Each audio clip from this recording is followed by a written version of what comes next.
안녕하십니까. 김용석 회계사입니다. 오늘은 우리 세금의 개념 및 분류에 대해서 여러분들하고 같이 살펴보도록 하겠습니다. 여러분들이 이 세금 좀 어려운 개념일 수도 있는데요. 여러분들이 직접 부담해야 되는 세금이기 때문에요. 여러분들이 알고 계셔야 됩니다. 그리고 이 강의를 듣고 나면요. 여러분들이 지금 내고 있는 세금의 일부를 우리가 탈세는 아니더라도 절세를 할 수가 있기 때문에 이 강의를 통해서 내가 내는 세금이 도대체 어떤 세금이고, 그죠? 그 세금을 통해서 내가 얼마를 좀 줄여볼 수 있는지 같이 한번 연구를 한번 해보도록 하겠습니다. 일단 첫 번째 이 세금의 개념인데요. 교과서적인 얘기이긴 합니다만 같이 한번 읽어보도록 합시다. 일단 세금은 누가 부과하느냐, 부과 주체에 따라서 국가와 지방자치단체로 구분을 합니다. 그죠?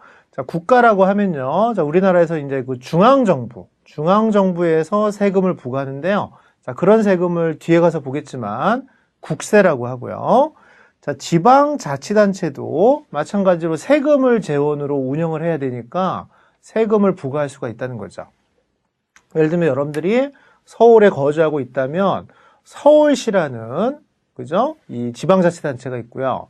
또 거주하고 있는 구가 있다면요. 해당되는 구청이 있죠. 구청도 또 지방자치단체가 됩니다. 그래서 우리가 말하는 지방자치단체라면 서울시, 또 뭐 서초구, 그죠? 이런 게 다 지자체라고 보시면 되겠죠. 그래서 이러한 중앙정부 또는 지방자치단체가 세금의 부과 주체고요. 왜 그러면 세금을 부과하느냐? 말 그대로 재정 수입을 조달할 목적이라는 거죠. 국가에서 세금을 징수해서 그 세금을 가지고요.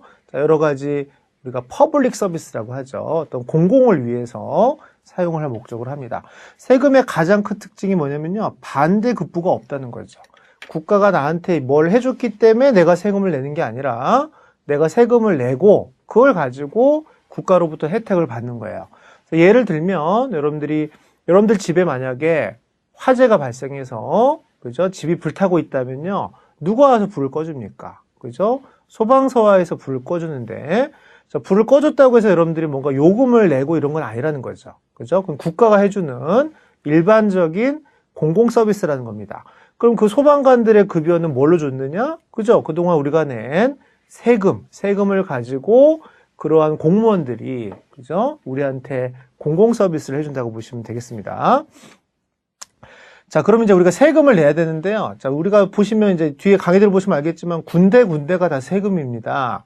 그런 세금의 요소 원천들을 잘 아셔야 되는데 세금은 원칙적으로 금전으로 납부하셔야지 물건으로 납부하는 거는 원칙적으로는 금지가 되어 있습니다. 일부 세금에 대해서는 예외적으로, 그죠? 현금이 아닌 물건으로 납부를 할 수도 있습니다만 원칙적으로는 돈으로 다 내야 된다는 거죠.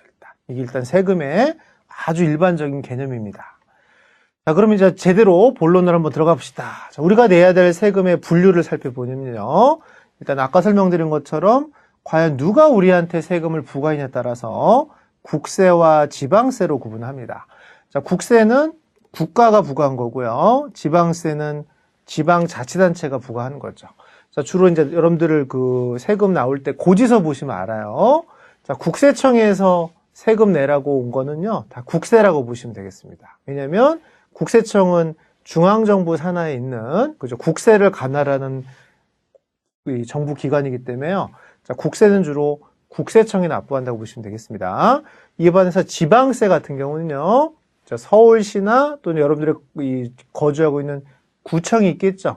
그럼 해당되는 지방자치단체에서 부과하는 세금이라고 보시면 될 거예요.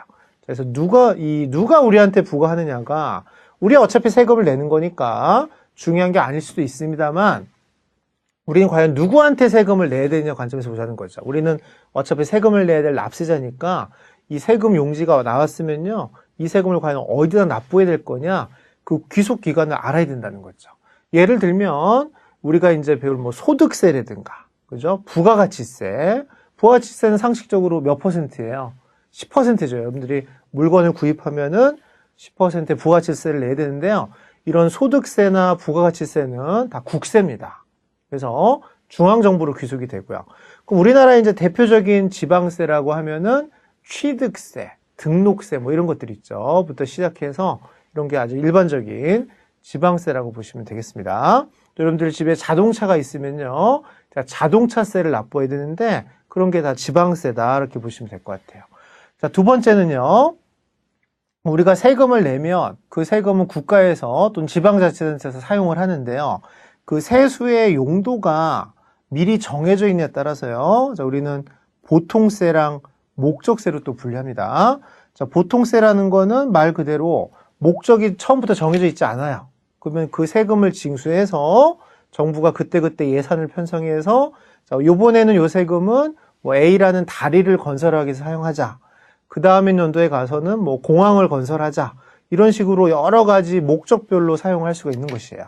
이러에 반해서 목적세라는 건 뭐냐면요. 목적세는 미리 그 지출의 용도가 다 정해져 있다는 거죠. 특정 경비에 충당이 되도록 되어 있습니다. 예를 들면 우리나라의 가장 대표적인 목적세가 나중에 배워보겠지만요. 교육세라는 게 있어요. 자, 교육세라는 걸 여러분들이 납부를 하게 되면요. 국가에서는 그 교육세를 징수해서 다리를 건설하거나 공항을 건설하지는 못해요. 반드시 무슨 활동만 쓰게 돼 있어요. 그죠? 이 교육 활동이죠. 그죠? 국민의 교육 활동을 위해서만 쓸 수 있는 거죠. 하지만 우리가 낸 소득세나 또는 10% 부가가치세는 보통세거든요. 그럼 보통세이기 때문에 그 해당되는 예상 편성에 따라서 그때그때 의사결정을 할 수 있다는 것입니다. 자, 보통세의 반대말은 목적세다. 이렇게 외우시고요.